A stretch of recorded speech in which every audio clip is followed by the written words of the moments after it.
Hello friends, welcome back to my channel. उम्मीद करती हूँ आप सब ठीक होंगे एंड आपकी पढ़ाई भी अच्छी चल रही होगी। और उम्मीद करती हूँ कि इससे पहले जो वीडियो मैंने अपलोड किया था आप लोगों ने देखा होगा।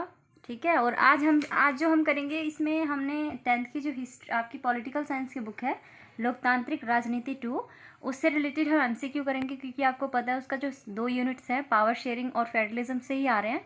तो आज इन दोनों से मिली जुली कुछ एमसीक्यू करेंगे। 30 एमसीक्यू होंगे जो वेरी इंपॉर्टेंट होंगे आपके एग्जाम के पॉइंट ऑफ व्यू से। सो आप लोग वीडियो को प्लीज़ पूरा देखिए और वीडियो अच्छा लगे तो प्लीज़ अपने फ्रेंड्स में शेयर कीजिए और उनसे कहिए मेरे चैनल को सब्सक्राइब करें, प्लस लाइक कमेंट शेयर सब करें। ओके, सो हम स्टार्ट करते हैं आज हमारा एमसीक्यू जो है। ठीक है, तो मे भी फ्रेंड्स ये 10 से 8-9 मिनट का वीडियो हो सकता है, तो प्लीज़ आप लोग पूरा देखिए और जितना हो सके मेरे चैनल को शेयर कीजिए अपने फ्रेंड्स में और उनसे प्लीज़ कहिए कि मेरे चैनल को सब्सक्राइब करें। ठीक है, आज हम जो करेंगे वो 30 एमसीक्यू होंगे दोनों चैप्टर से बेस्ड। ठीक है, चलो हम स्टार्ट करते हैं। सबसे पहला क्वेश्चन देखो कि बेल्जियम किस महाद्वीप में है।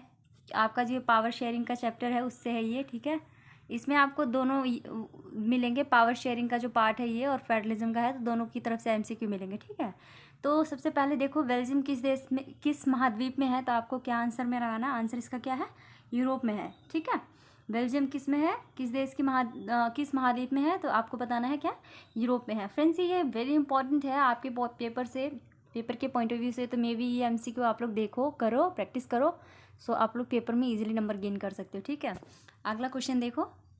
अगला क्वेश्चन क्या है, बेल्जियम की सीमा किन किन देशों से लगती है। तो फ्रेंड्स जब भी आप ज्योग्राफी पढ़ो तो मेक श्योर कि आपके पास मैप जरूर होना चाहिए जिसमें आप चीज़ों को देखकर उसकी लोकेशंस को याद कर सको। ठीक है, तो देखो बेल्जियम की सीमा किन किन देशों से लगती है, तो देखो इसका आंसर क्या है, फ्रांस है, नीदरलैंड है, जर्मनी और लग्जमबर्ग है, और इसका लास्ट है उपरोक्त सभी। तो अगर आपको इसका आंसर क्या होगा, तो उपरोक्त सभी होगा। ठीक है, आगे देखो।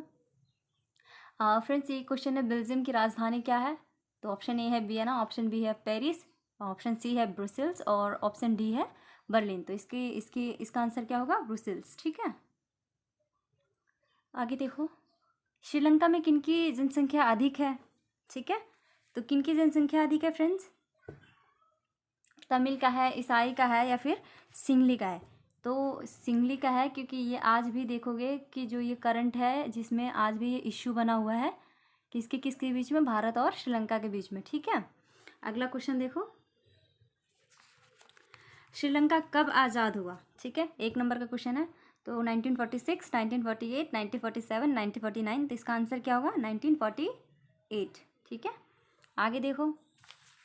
बेल्जियम की राजधानी ब्रुसेल्स में 80% लोग किस भाषा को बोलते हैं। ठीक है, तो इसका आंसर क्या होगा, फ्रेंच है, डच है, इंग्लिश है, जर्मनी। तो इसका आंसर क्या होगा, फ्रेंच। ठीक है, जो बेल्जियम की राजधानी ब्रुसेल्स है वहाँ पे 80% जो लोग हैं वो कौन सी भाषा बोलते हैं, फ्रेंच भाषा बोलते हैं। ठीक है, अगला क्वेश्चन देखो।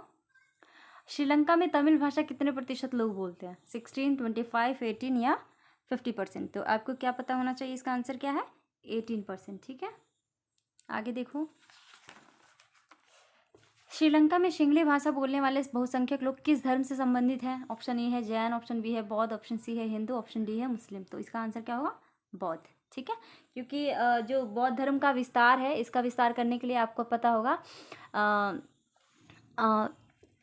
मतलब जो हमारा बौद्ध धर्म है आपने देखा होगा बहुत देशों में फैला हुआ है, जहाँ श्रीलंका सबसे पहला क्षेत्र बना था जहाँ पे धर्म को फैलाया गया था। ठीक है, सो बौद्ध धर्म से श्रीलंका के लोग जुड़े हुए हैं, और ये भी एक हमारे भारत और श्रीलंका के बीच इशू का मुद्दा बन जाता है, क्योंकि बौद्ध धर्म के सबसे बड़े गुरु कौन थे, दलाई लामा, जिन्होंने भारत में शरण ली थी, और आज भी ये इशू बना हुआ है। ठीक है,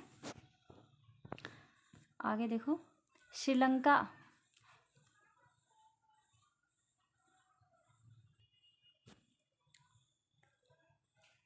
अगला क्वेश्चन है, श्रीलंका में गृह युद्ध कब समाप्त हुआ, 2001, 2005, 2009 या फिर 2011।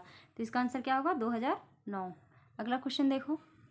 सत्ता का संघीय विभाजन कौन सा है, तो ये आपका है फेडरलिज्म से है ये यूनिट। ठीक है, तो आपको मेक श्योर कि एनसीईआरटी बहुत बारीकी से पढ़नी पड़ेगी जिससे चीज़ों को याद रहे। सत्ता का संघीय विभाजन कौन सा है, सबसे पहला ऑप्शन है प्रांतीय और क्षेत्रीय स्तर पर सरकारें जो होती हैं, या फिर विधायिका है।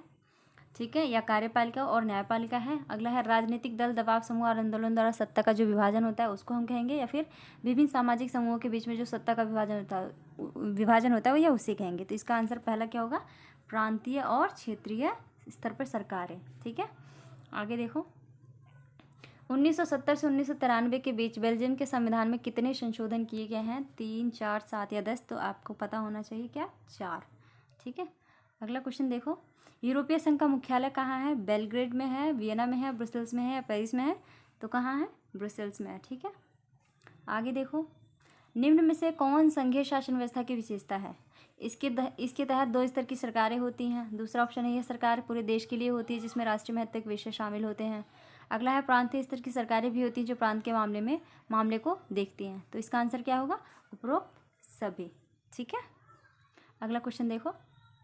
श्रीलंका में किस प्रकार की शासन व्यवस्था पाई जाती है? संघात्मक है, अर्धसंघात्मक है, एकात्मक है, फिर अर्ध एकात्मक है? इसका आंसर क्या होगा? एकात्मक है। ठीक है, आगे देखो। भारतीय संविधान की 8वीं अनुसूची में कितनी भाषाएं शामिल है? 18, 21, 22 और 24। तो कितनी है? 22। ठीक है, अगला क्वेश्चन देखो, मिलान कीजिए। भारतीय संघ है, राज्य है, नगर निगम है, पंचायत है। तो आपको पता होना चाहिए भारतीय संघ में कौन होता है? प्रधानमंत्री, पहला। ठीक है, राज्य में कौन होता है? मुख्यमंत्री, दूसरा। ठीक है, ग्राम पंचायत में कौन होता है? सरपंच। तो ये कौन सा है? चौथा। ठीक है, नगर निगम में कौन होता है? मेयर। तो इसका आंसर ये होगा। ठीक है, आगे देखो। एकात्मक शासन व्यवस्था की विशेषता क्या है? शासन का एक ही स्तर होता है, करेक्ट है। ठीक है, बाकी इसके अधीन होकर काम करते हैं, ये भी ठीक है। केंद्रीय सरकार स्थानीय सरकारों को आदेश भी दे सकती हैं, तो ये भी ठीक है। तो हमारा आंसर क्या होगा? उपरोक्त सभी। ठीक है, अगला देखो। भारत की राजभाषा कौन सी है? सॉरी, ये राष्ट्रीय भाषा है। ठीक है, भारत की राष्ट्रीय भाषा कौन सी है? तो क्या है? तमिल, सिंगली, हिंदी, अंग्रेजी। तो इसका आंसर क्या होगा? हिंदी। ठीक है, अगला क्वेश्चन देखो। यदि समवर्ती सूची पर केंद्र और राज्य सरकारों के कानून में टकराव हो तो क्या होगा? पहला ऑप्शन क्या है? राज्य का कानून मान्य होगा। दूसरा क्या है? केंद्र का कानून मान्य होगा। तीसरा क्या है? सर्वोच्च न्यायालय निर्णय करेगा, या फिर दोनों कानून निरस्त हो जाएंगे। तो इसका आंसर क्या होगा फ्रेंड्स? केंद्र का कानून मान्य होगा। क्यों? क्योंकि देखो, समवर्ती सूची और राज्य सूची, जो समवर्ती सूची है, मान लो ये समवर्ती सूची है, तो इस पर राज्य भी कानून बना सकता है और केंद्र भी। ठीक है, लेकिन अगर इनके बीच में अगर कोई इशू हो रहा है तो क्या है?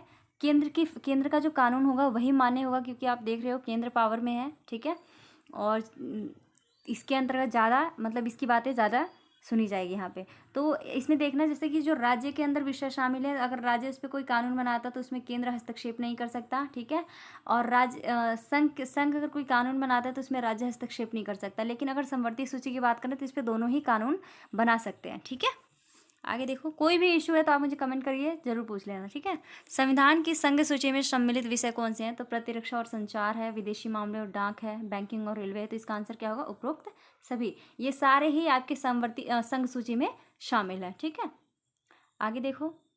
राज्य सूची में सम्मिलित विषय क्या है? पुलिस और व्यापार है, कृषि, सिंचाई है, अस्पताल और सफाई है। तो इसका भी आंसर क्या होगा? उपरोक्त सभी।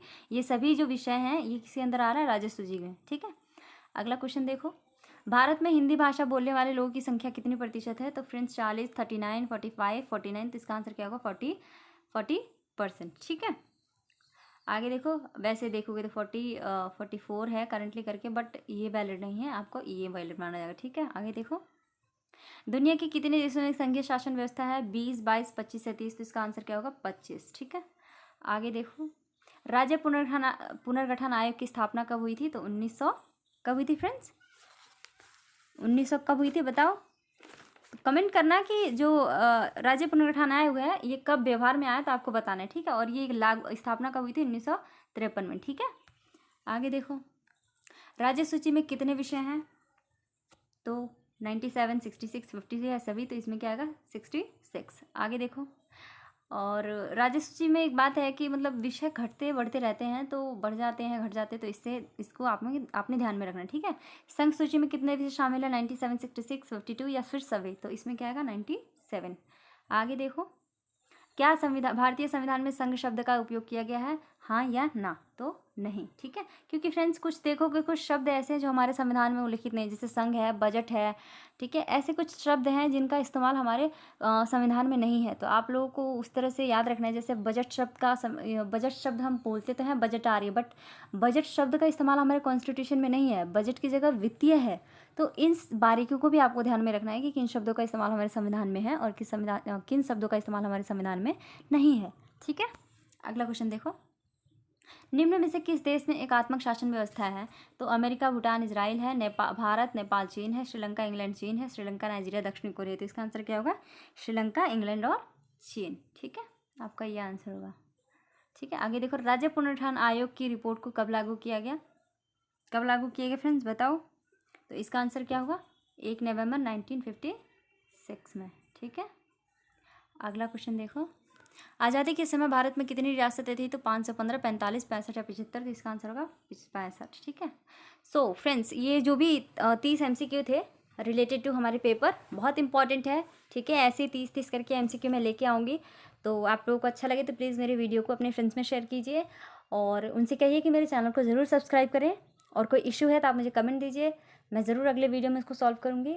ठीक है, so thank you and have a nice day.